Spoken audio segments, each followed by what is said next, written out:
Hello. Well, this is our final lecture in the employability module. There will be, of course, in weeks 8, 9 and 10 your interviews, and then in week 11 we'll have an optional class for anyone who wants to pick up issues to do with the reflection of the personal development plan.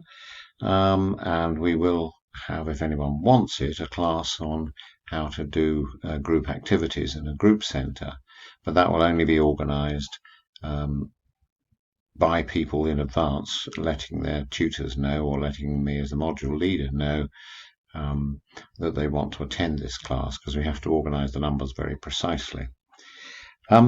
So this week we're going to look at what's actually going on in an interview, what you need to do to get a job offer.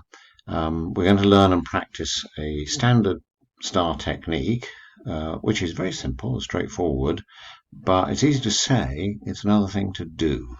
It's one of those things you have to practice with real examples in front of you. And sometimes you get it right, and sometimes you don't get it right. And it's as well to know when you haven't got it right, and then to work on that. And then, of course, we'll try to understand all parts of assignments 2 and 3. So the structure of the lecture is we're going to understand, first of all, what employers want in general, and then what they're looking for in an interview. Then how to play the interview game, and we'll give you a series of models to hold in your head as to when an interview is going well and when it's not. And then we'll talk about assignments 2 and 3. We've already covered in weeks 2 and 4 and in the week 6 mid-module recap issues on what should be in your cover letter, your CV, and your employer awareness reports. So we'll concentrate now on your skills matrix, your reflection, and your personal development plan. So let's kick off with what employers want. And in general, here's a bar chart of some research that was done a couple of years ago, but it doesn't really change. And so the most important factors, and this is for 3 years ago, or these are students graduating quite recently, are things like aptitudes for work and attitudes for work. Do you actually have the right kind of an attitude?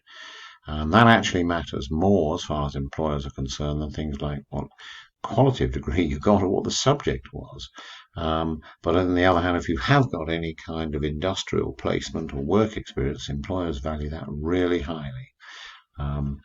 Okay, and then if we look on to the next chart, we've got how satisfied are employers with graduate students' work skills? And if we look at things like, use of IT and numeracy skills, then most employers are, blue, very satisfied, or satisfied, light blue, and the green shows unsatisfied. And so things like IT, numeracy, technical skills, universities are doing a really good job at. The employers think the universities could do more to improve your basic use of English and literacy, and that we're talking about people whose mother tongue is English, not other people. And there's a whole variety of things. You can look at the slide in detail. I'm not going to go through it, but there is a copy of the slides on the Moodle site. One of the areas where people are not so happy about is things down the bottom, like business and customer awareness and foreign language skills. And that's something which only sort of working in a real firm can really teach you. I remember a quote to me from somebody I worked with 30 years ago, when I was running a printing company, and although this guy worked inside the printing company in charge of the printing machines and the folding machines and all of that, he said, I only needed to go out with a salesman for 2 days in a row to understand that it is not the firm that pays my salary, it's the customer who pays my salary. And that's a powerful insight if you really understand that. So that's the kind of thing that people often don't understand, just how important things like customers are, or general business awareness. And those, of course, who've been on some kind of a placement or any kind of industrial experience will begin to grasp. Right. In an interview, what are employers trying to do? And they're looking for three things, really. You can boil it down. Lots of things can be written, but in the end, it's pretty simple. There are three things they want to know. Can this person do the job? Will this person do the job? And that's a different question. That's a question about motivation, whereas the first question, can this person do the job, is a question about your skills and capabilities and experience. And the third question is, will this person fit in? How would you fit in with my existing team? And then how are you going to fit into our overall firm's culture, likes, our values, our social and team working skills, and our business skills? And so those are the three areas that they want to know you about, of which, the largest part is question one: can this person do the job? So let's go through into the interview game. And before we get actually into the game, we need to think about the preparation. And this is where your employer awareness report is absolutely crucial. So you must, before you turn up for the interview, prepare thoroughly and in good time. So you do know in advance. You've got several days, if not several weeks, notice of an interview. So you've got time, so use it. Literally go through your diary and be rigorous and block off a certain day or three certain evenings, something like that, and say, I am going to prepare for this interview.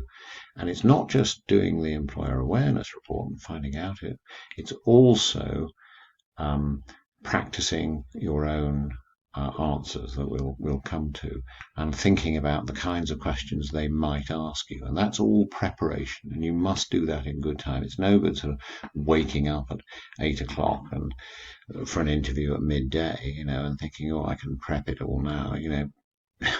It will be pretty obvious in the interview within about 3 minutes that you haven't done your preparation, you don't know much about this firm, and why did you bother coming in for the interview? Really? If that's your attitude, I think we'd rather have someone who'll take this job interview seriously.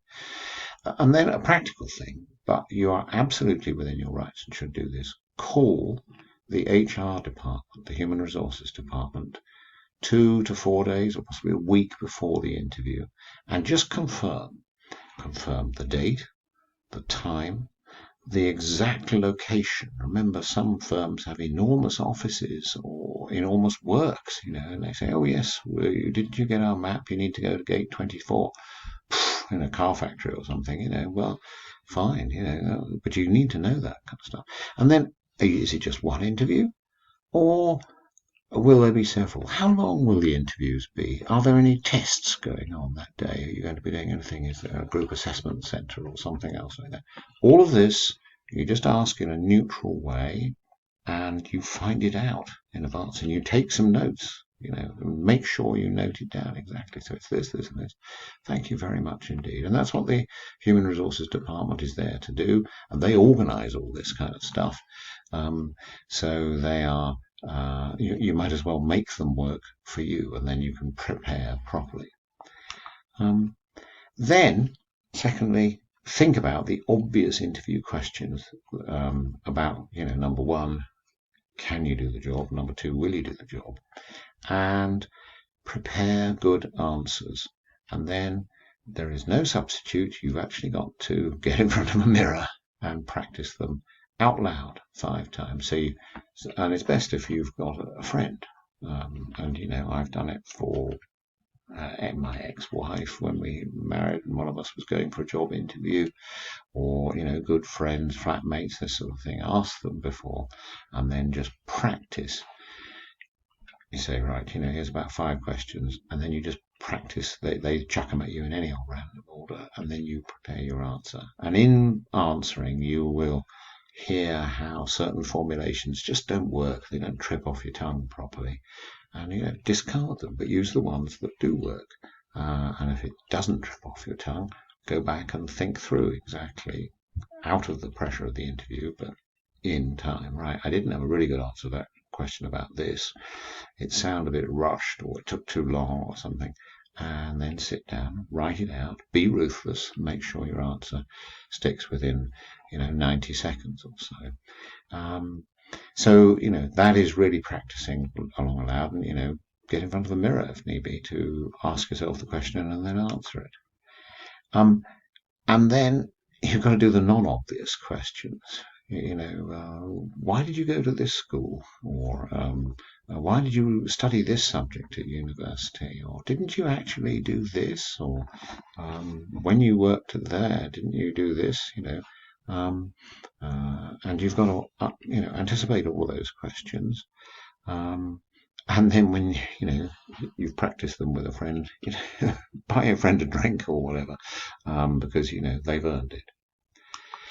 And then in the interview, we've got, it should really be like a game of tennis or even table tennis. One person hits the ball over the net, and that's the serve, and that's the interviewer, and then the interviewee has got to hit it back.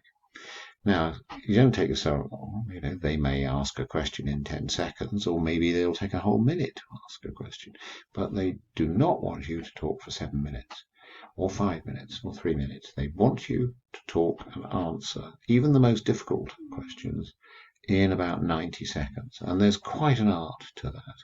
So try to keep your answers down to 90 seconds is the goal. And that's why I'm saying you need to practice those with a friend or practice in the mirror. Getting it down to 90 seconds is really, really difficult, but that's what you've got to do. And of course, there are some nightmare questions like, tell us about yourself. Oh, for God's sake. Well, of course, any one of us could talk for 3 hours on ourselves. But no, they don't want that.